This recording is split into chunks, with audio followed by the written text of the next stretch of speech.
ایک زمانے میں ایک سرسبز جنگل کے دل میں لونا نامی ایک خوبصورت ہرن رہتا تھا۔ لونا اپنی خوبصورتی اور تیزی کے لیے پورے جنگل میں مشہور تھی۔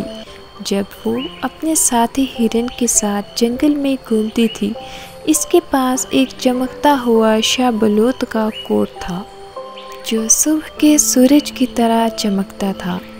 ایک روشن صبح جب لونا بڑبڑاتے ہوئے نالے کے قریب چل رہی تھی، اس نے فلیکس نامی ایک چالاک لومڑی کو سائے میں چھپتے دیکھا۔ فلیکس کے پاس ایک حیرت انگیز ابرن کوٹ تھا اور اس کے زمرد کی آنکھوں میں ایک شرارتی چمک تھی۔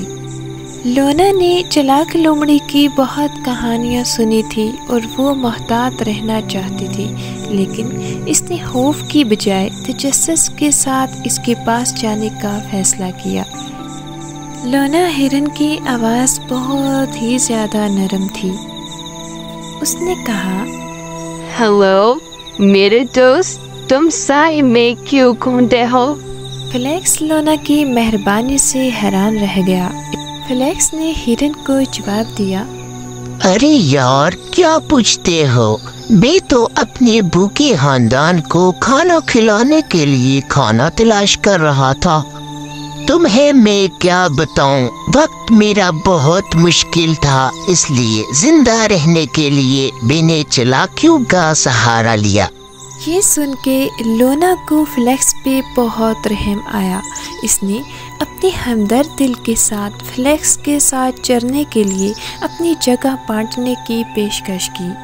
لونا نے فلیکس سے کہا، ارے میرے بھائی، یہاں ہم دونوں کے لیے کافی جگہ ہے، کسی کو بھی بھوکا نہیں رہنا چاہیے۔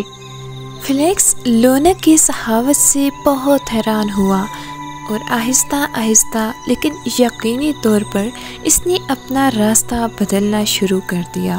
اس نے لونا کے ساتھ ایک ساتھ دن گزارے، جنگل میں اپنی زندگیوں اور تجربات کی کہانیاں شیئر کرتے رہتے۔ جیسے جیسے دن ہفتوں میں بدلتے گئے، لونا اور فلیکس کی دوستی مضبوط ہوتی گئی۔ لونا نے فلیکس کو جنگل کے راستے دکھائے اور چالاک چالوں کا سہارا لیے بغیر کھانا تلاش کرنے میں اس کی خوب مدد کی۔ فلیکس نے بدلے میں لونا کو جنگل میں دیگر ممکنہ خطرات سے بچایا۔ ایک دن لونا کو بہت پیاس لگی۔ وہ ندی کے کنارے پانی پی رہی تھی۔ اسی ندی کے کنارے ایک بھوکا شیر بیٹھا تھا۔ شیر نے جیسے ہی لونا کو دیکھا تو وہ ایک دم سے کھڑا ہو گیا اور اس کے پیچھے بھاگنے لگا۔ اس نے ایک دم سے پانی میں چھلانگ لگائی۔ لونا ڈر کے مارے پانی سے باہر بھاگنا شروع ہو گئی۔ وہ بھاگتے بھاگتے بہت دور نکل چکی تھی۔ لونا کے پیچھے شیر اس کا شکار کرنے کے لیے مسلسل بھاگ رہا تھا۔ اتنے میں ایک گلہری نے شیر کو بہت تیزی سے بھاگتے ہوئے دیکھا۔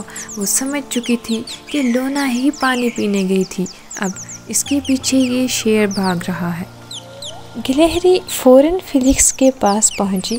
اس نے فلیکس سے بولا، ارے فلیکس، ابھی میں نے شیر کو لونا کے پیچھے بھاگتے دیکھا، تم جلدی سے چلو، وہ کسی مصیبت میں ہے، شیر اس کا پیچھا کر رہا ہے، ہمیں اس کی مدد کرنی چاہیے۔ فلیکس نے جب یہ بات سنی تو وہ بہت پریشان ہو گئی کیونکہ لونا اس کی بہت اچھی دوست تھی۔ اس نے فیصلہ کیا کہ وہ لونا کو ضرور بچائے گی۔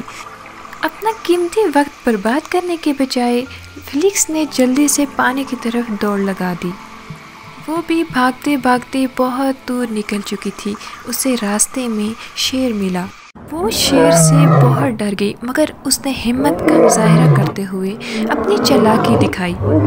فلیکس نے دل میں سوچا، جی تو چاہتا ہے تمہارا منہ توڑ دوں، مگر ابھی مجھے تھوڑا صبر کرنا ہوگا، کیونکہ اپنے صبر سے ہی تمہیں میں اس ٹھکانے لگاؤں گی جہاں سے تم کبھی واپس نہیں آؤ گے۔